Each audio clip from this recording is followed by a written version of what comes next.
और चलिए खबरों की शुरुआत एक बड़ी और अहम जानकारी के साथ करते हैं। यमुनानगर से आपको ब्रेकिंग न्यूज बता दें।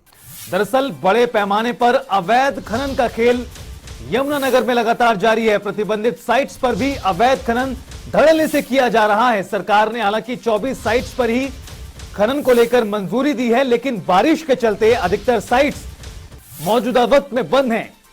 लेकिन उसके बावजूद भी खनन माफिया लगातार खनन को अंजाम दे रहे हैं। बड़े पैमाने पर अवैध खनन का खेल यमुनानगर जिले में जारी है।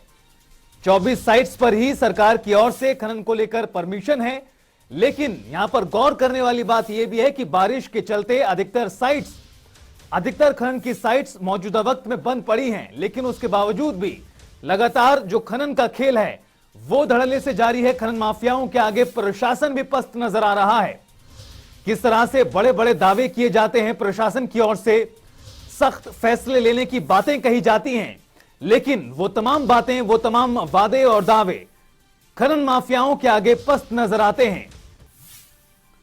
यमुनानगर से ये बड़ी जानकारी, जहां पर बड़े पैमाने पर अवैध खनन का खेल जारी है, सरकार को चूना लगाया जा रहा है। प्रतिबंधित साइट्स पर अवैध खनन धड़ल्ले से किया जा रहा है। सरकार ने 24 साइट्स पर अनुमति दी हुई है जिले में खनन को लेकर, लेकिन उसके बावजूद भी खनन माफियाओं के हौसले इतने बुलंद हैं कि वो धड़ल्ले से खनन कर रहे हैं। और ज्यादा बातचीत के लिए यमुनानगर से हमारे सहयोगी सरबजीत बावा हमारे साथ लाइव जुड़ गए हैं। सरबजीत, शासन प्रशासन की ओर से दावे और वादे तो कई किए जाते हैं सख्त फैसले लेने को लेकर, लेकिन उसके बावजूद भी जो यमुनानगर में अवैध खनन धड़ल्ले से जारी है। जिस तरह से देखा जाए होंगे कि यमुनानगर में अवैध खनन जो है वो रुकने का नाम नहीं ले रहा। हालांकि जिला प्रशासन दावे तो जरूर करता है और ये भी कहा जाता है कि टीमों का गठन किया गया है जो विभिन्न इलाकों में अवैध खनन को रोकने में काम करेंगी। और मैं बता दूं कि मुख्यमंत्री द्वारा भी शीतकालीन सत्र में ये दावा किया गया था कि खनन रोकने के दावे किए जा रहे हैं, लेकिन हकीकत जो है वो ये है कि खनन रुक नहीं रहा और जो अवैध खनन के जो ठेकेदार हैं वो अवैध खनन को धड़ल्ले से जो है कर रहे हैं। और हालांकि यमुनानगर में 24 साइट्स जो है वो जरूर खनन के ठेके पे दे रखी हैं, लेकिन अभी बारिश काल के चलते, बारिश समय के चलते जो है इन खनन के जो क्षेत्र हैं उन पर भी जो खनन करना प्रतिबंध है। लेकिन जो खनन माफिया है वो बाज नहीं आ रहा और ज्यादा कदा जो है अवैध माइनिंग को लगातार अंजाम दे रहा है, जिससे सरकार को जो है करोड़ों रुपए की जो है चपत लग रही है। जी रितेश। सरबजीत, लेकिन एक बड़ा सवाल आखिर ये खड़ा होता है कि इन अवैध खनन माफियाओं के हौसले इतने बुलंद कैसे हो जाते हैं कि जो प्रशासन के आगे भी बड़े आराम से इस तरह से जो अवैध खनन है उसे अंजाम दे रहे हैं। जी मैं बता दूं रितेश की ये खनन का कारोबार है, इसमें कहीं ना कहीं बड़े राजनीतिज्ञ लोग जो है वो शामिल हैं और जो ठेकेदार हैं उनमें भी राजनीतिज्ञ लोगों का काफी हाथ है। और जो क्रशर जोन है, स्टोन क्रशर जोन है, जो स्क्रीनिंग प्लांट चलाते हैं, वहीं भी कहीं ना कहीं जो है राजनीतिक लोग जो है उनकी भागीदारी है और उन्हीं का संरक्षण जो है कहीं ना कहीं इन अवैध खनन करने वालों को जो है मिल रहा है। हालांकि सरकार दावा जरूर करती है, लेकिन इन खनन के ठेकेदारों के चलते जो है ये अवैध खनन रोकना जो है नामुमकिन दिखाई दे रहा है। प्रशासन जरूर दावे कर रहा है, खनन विभाग भी दावे कर रहा है कि अवैध खनन को रोका जा रहा है, लेकिन अवैध खनन जो है वो बदस्तूर जारी है। यमुनानगर का जो इलाका है, जिस समय हमने वहां रेड की है वहां हमने देखा है, आपने भी देखा होगा तस्वीरों में भी अवैध खनन जो है लगातार जारी है और ये रुकने का नहीं नाम ले रहा। हालांकि प्रशासन दावे जरूर करता है, लेकिन ये रुक नहीं रहा और इनको कोई फर्क नहीं पड़ता कि अवैध खनन कर रहे हैं। खुलेआम दिन दिहाड़े जो अवैध खनन जो है बिल्कुल जारी है। सरबजीत, जिस तरह से आपने भी जानकारी दी कि जिले में सरकार की ओर से 24 साइट्स पर अनुमति दी गई है खनन को लेकर, लेकिन बारिश के चलते अधिकतर साइट्स मौजूदा वक्त में बंद पड़ी हैं। कोई इस तरह का आंकड़ा हमारे पास आप आया हो, हमारे सामने हो, जिससे हम ये समझ सकें कि जिले में आखिर कितने बड़े पैमाने पर अवैध खनन हो रहा है? जी मैं बता दूं कि जो तस्वीरें हैं जो जैदरी गांव की है, जहां पर खनन माफिया द्वारा जो है ये अवैध खनन किया जा रहा है। और यहाँ पर मैं बता दूं कि ठेकेदारों द्वारा जो है जो सरकार द्वारा निर्धारित साइट्स है वहां बिल्कुल भी खनन नहीं किया गया और ये खनन वहां किया जा रहा है जहां प्रतिबंधित क्षेत्र है, जहां पूर्ण रूप से प्रतिबंध है। और जो क्रशर मालक है जहाँ स्क्रीनिंग प्लांट वाले हैं वो बिल्कुल अपने स्क्रीनिंग प्लांट के बिल्कुल पीछे ही बड़े बड़े खड्डे खोद रहे हैं।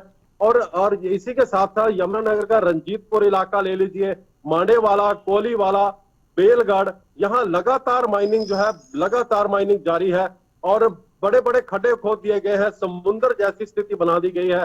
हालांकि प्रशासन जरूर दावे करता है लेकिन कहीं ना कहीं जो है दावे फेल होते नजर आ रहे हैं। जाहिर तौर पर सरबजीत, प्रशासन के दावों की आखिर हकीकत क्या है वो इन तस्वीरों के जरिए भी सामने आ रही है और बड़ा सवाल इसी वजह से प्रशासन की कार्यशैली पर भी उठता है।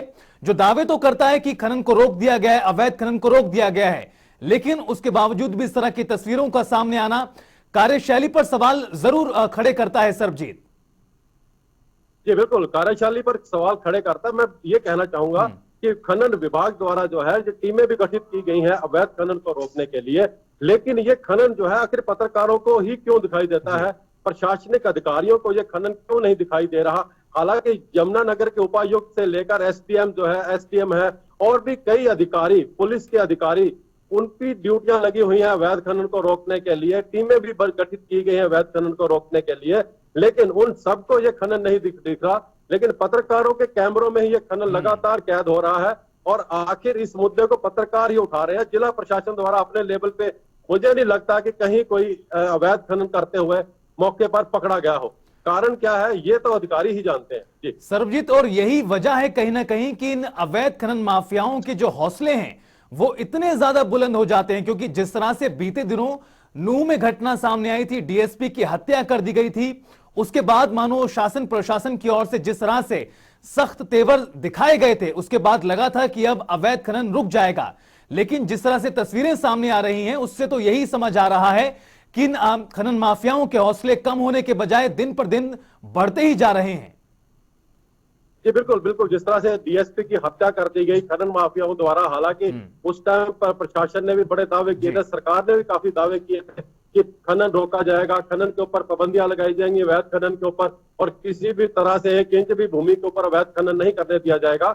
लेकिन जिस तरह से खुलेआम खनन आप देख सकते हैं कि खुलेआम अवैध खनन हो रहा है और ज्यादा दूर नहीं, बिल्कुल सड़क के किनारे पर जो है इस खनन की कार्रवाई को अंजाम दिया जा रहा है, तो कहीं ना कहीं लगता है कि इनके हौसले बहुत बुलंद है और इन्हें ना तो कानून का खौफ है, ना सरकार का खौफ है, ना ही अधिकारियों का खौफ है कि वो इस तरह से अवैध खनन को रोक दे। हालांकि रात को तो खनन जरूर होता है, लेकिन सबसे बड़ी बात यह है कि दिन के अंदर जो है, दिन के उजाले में खनन हो रहा है और सड़क के बिल्कुल पास खनन हो रहा है। जी साफ तौर पर सरबजीत, और शासन प्रशासन इन तस्वीरों से नजरअंदाज नहीं हो सकता, इन बातों से पल्ला नहीं झाड़ा जा सकता कि किस तरह से जो अवैध खनन है वो धड़ल्ले से अंजाम दिया जा रहा है। बहुत बहुत शुक्रिया सरबजीत इस तमाम बातचीत के लिए और जानकारी के लिए।